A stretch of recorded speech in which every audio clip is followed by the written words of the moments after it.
Morning, everyone. Good to see a few of you jumping on. Welcome to the Wealth Coffee Chat. Hey, Luke. Yeah, it's a pain in the backside, isn't it? This difference in time zone. Well, daylight savings stuff. When does it change? When does it change back to the regular time where the east coast of Australia is all operating on the same time zone? That'd be smart. The 90% of the economics on the East Coast, we should be operating on the same time zone. Anyway, there you go. Morning. Good morning to everybody. Quick intros, October. Yeah. Jason Witten's my name. If you didn't already know, most of you do. But if you are a newbie, if you are new to our coaching and mentoring program, or you've stumbled across us, or someone's recommended us, or myself and the Wealth Coffee Chats, welcome along. Great to see you. Thanks for joining. Let me know. Let us all know where you might be hailing from today. October to March, yeah. So annoying. All right, well, March it'll change, Luke. Fingers crossed. We can get our mojo back on. Listen, I love all of you, but I'm not getting up at 10 past 7 to do Wealth Coffee Chats, all right? You know, I've got other things to do in the morning at my end of... Anyway, there you go. So, I hope you're all awesome and well. Thought we might talk about a little bit of cash flow stuff today.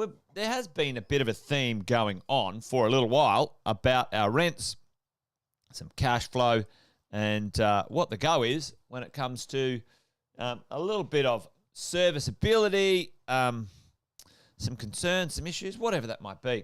Now, we've been talking for a while, and you guys know that what I'm going to talk about today, and I'll show you in a minute, is not a surprise in any way, shape, or form to see some of the data revealing what myself and Sam have been talking about for 12, 18 months, 2 years already, which is, folks, that rents are going ballistic, and they're going to continue to go pretty swimmingly for the foreseeable future for us as property investors. And why? Because the cost of our interest has gone up pretty significantly. So the cost of rents must follow to cover those costs. It's a thing called mean reversion, and we're going to talk about that in a moment as we go along as property investors. But let me know in the chat, has anyone had a rent rise pretty nicely in the last little bit? Chuck that in the chat for me. All of my properties have gone up between $80 and $150 in rent. You know, it sucks to be on the other side of it, obviously, where you as a tenant need to pay more rent. That's never fun, that is for sure. However, the cost of ownership, the number one cost for us as investors, has, you know, let's say for some, doubled in cost. And we need to be able to make sure that we cover our expenses as we go along. So let me know in the chat, have you put your rents up recently, or are you planning on putting them up? You've been chatting with your property manager to make sure that happens as we go. Because today I wanted to talk to you guys about this little thing. This is what's called, and Sam talks about this all the time, called mean reversion. Now reversion. There we go. I think that's how you spell it. Mean reversion. And there you go. Nice, Luke. The idea that in two ways often when we get some price increasing, right? So, for example, what's happened in recent times, and this is a good example of how house prices, the prices of property, will often outstrip its ability to keep up with certain rental incomes. And I'll talk about this in a second. So what have we had? We have had some increases. Let's say this was 2020 and everyone was like, what's going to go on here? Early 2020, March 2020. And then property prices. So our values are by and large have gone up anywhere between sort of 25 and, 30%. All right. 25 and 30% over kind of a 2-year period. 2-year period.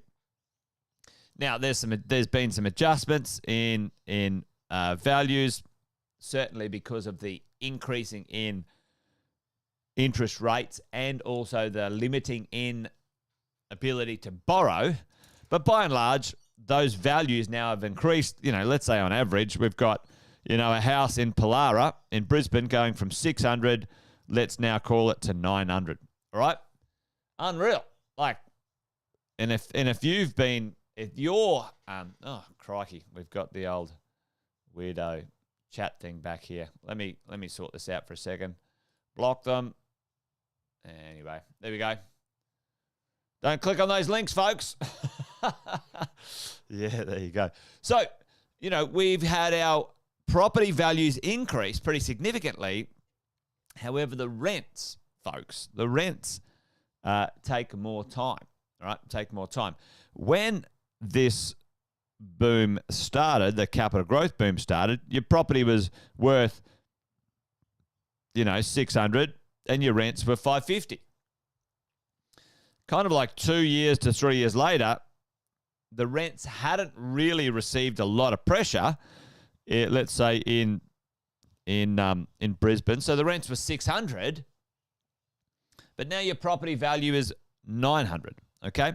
So when you talk about the idea of a percentage, a rental yield, at this point down here, the rental yield was 4.5% as an expression of value over the rent received from its value. And then when we have a look at sort of what's going on, the rental yield now is like 3% against its value. Okay, following along. Servicing. Yeah, servicing absolutely becomes an issue. Tim, it's never been any different, unfortunately. We've always had different ways to deal with it or work with it. So that's really the way most property portfolios, Tim, will grow faster, over time, will grow faster in wealth than your income capacity to unlock it, especially with most PAYG earners. Our careers, often with PAYG, with jobs and careers, is very linear. You get a promotion and you might go up 10, 20, 30 grand a year, maybe less, maybe sometimes no pay rise, but your property values will scoot up pretty significantly, all right? And so for all of us as property investors, everyone I've ever met ends up having that issue, Tim. And there are some tips to do that, right? I mean, you guys have heard me talk about these ideas, Airbnb or short-term letting, and the equity arbitrage becomes very, very important, Tim, later on. So I'm going to try and sort of maybe make this conversation. We've got 3% here. So our property yield against value and against cost, folks, is out of whack, okay? Is out of whack at 3%. So what could we expect into the future, ladies and gents, if we were to see this thing revert to what's called a mean reversion? All right, I'm trying to sort of ask the question without giving the answer away. What type of rent yield into the future will people be able to afford? And Tim was talking about servicing there before. If someone was to buy this property right here, and let's say they wanted to buy it for 900, what type of either rental yield would someone need to have, or they would buy it for at a minimum? What's kind of the comfort level rental yield wise? Put that in the chat for me. Terrible way to ask the question, Jason, but hopefully you got it. What rental yield would you buy that property on in a good location? What's the minimum? Don't get sort of carried away. Yeah, 10% would be lovely, but it's not going to happen, right? 4 to 5%. You're dead right, Luke, right? So that is the mean reversion we're expecting now from 3% to 4.5%, ladies and gents. All right. And when you do the math on the increase of 1.5% over 3 to 4.5, right? That's a pretty significant increase. That is, 35 to 40% increase in rents that we would expect, that you should expect, that will happen. There's no doubt about this. That will happen, right? So that's the mean reversion. Hopefully this is making sense. It's a little bit sort of long-winded, but I just wanted to try and, if you're worried about cash flow, the interest rates are slowing down. They're finding where they need to be. Inflation is slowing down. It's kind of finding where it needs to be. And we're going to see interest rate rises stop, probably drop in the coming 12 months, later next year. However, what will rise will be the values, and what will rise will be the rents. Okay, so let's look at that, right? And we talked about this mean reversion concept, a while ago. All right, so let's see if there's any evidence in the data coming out that shows this stuff. All right, so let's have a look at this. I mean, it's really straightforward, team. And this is where, when we all chat and we talk about what's going on and so on, there are these gaps, there's these moments economically, unless there's something significantly weird going on, like a COVID, there's these 12 to 24 month adjustment periods in owning real estate that we need to be able to handle, right? They don't last any longer than 36 months, maybe less. And in my experience, we need to be able to sort of, wrangle our way through those. And that's the point of creating a property portfolio. The longer you own it, the better off you're going to be. Anyway, I hope that makes sense. I'm rambling a little bit, but I want to get to my point here. My point is, here's the report come out. Oh, here we go. Rents have gone up. Yeah, no shit, Dick Tracy. Yeah, they have, and they're going to continue. And let's just see what the average might be that this report is saying. Let's just do, let's do Brisbane. Call it 25% gone up in 2022, and then 4 to 8% in 2023. I think it's going to do more than that. Matter of fact, I know it will do more than that, especially in the right places. So let's add those up. Let's cut that in the middle. Let's call that 25 plus another 5. That's 30%. What did we talk about with the mean reversion, folks? Pretty close, 35 to 40%. Let's go have a look at the others, right? Let's look at Melbourne. 23%. Call it plus 10. All right, there's 33%. Let's look at Sydney. 30% plus another 10%. Sydney's got some far higher. There's 35%. Look at this, 25% plus another 10. Call it 10. There's 35%.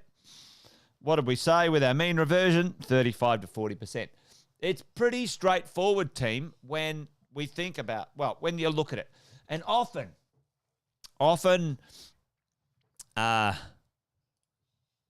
if we get caught up in this sort of rhetoric, this media fear and ignorance rhetoric, we can lose sight of the simple mathematics of these things, because all of these experts who've never owned a property in their life, never been a property investor, but they want to, pass dispersions and opinions on something they got no idea about. Anyway, there you go. So, what does it look like? Let's just quickly have a quick look at our cash flow on what we can expect, right? So, you got your market value here. I've got a simple property here, just a house purchased, 5%, 5.5 interest only. What does it look like when it comes to the cash flow? Right now, you're going, all right, okay, negative 13,000 pre-tax. Make sure you claim your tax deductions because it's brand new. Still negative 3,500 after tax, right? And you go, oh, okay, well, perfectly fine. I'm happy to own an awesome property for $3,500, especially when I'm getting $10,000 of my tax back every year, plus I'm getting capital growth. But let's have a look at our rents going up, folks. Let's look at our rent, 650 times by 1.3. Let's have a look at our rent going up 30%. What happens, that's what's underway. Okay, that's going to go to 850. Okay, 850. Let's have a look at owning this property now. Okay. All right, a little bit negative still pre-tax, $4,000. Now have a look at our after-tax cash flow. Boom. Back to $3,000 in our pocket per annum. There you go. And that is going to be 2024. The rents are going to go up again. The rents are going to continue to go up until 2025, 26, pretty significantly. You guys know this. The supply chain's broken. The population is growing fast. There's lots of jobs. We've got lots of stuff going over this next 5 to 10 years in Australia when it comes to sporting events, infrastructure, the Olympics, the Com Games, the World Rugby World Cups, like all sorts of interesting stuff. Everyone know we've got the Com Games in Melbourne, we've got the Rugby World Cups, we've got the Olympics, and that's only scratching the surface. The biggest infrastructure projects we've ever seen.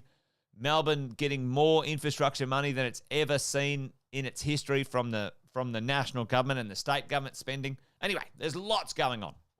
Lots going on. There you go. Anyway, did that make sense? Hopefully. Mean reversion. What are we expecting? It's underway, completely and absolutely, and it will continue. And for the moment, for most people, it's been, a little bit rough for, let's say, 4 to 6 months.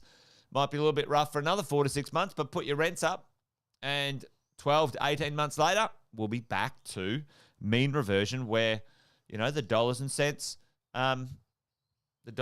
work. There you go. Sweet Alison. There you go. All right. Wealth Coffee Chat done. Wealth Coffee Chat done. Let me know in the chat. Did that make sense? Give me a yes. Was I on track? Did it make sense? Yeah. Anyway, there you go. Bit waffly today, but some days you're crushing it and some days you're just a little bit less on the ball. All right, folks, that's it. I'm done and dusted. Wealth Coffee Chat over and out. You guys be awesome. Be well. All right, join me tomorrow for another Wealth Coffee Chat. It'll be Friday. Fabulous Friday. Hey, pinch and punch for the first day of the month. 1st of December. There you go. Christmas around the corner, folks. All right, I'm waffling now. Bye. Gotta go.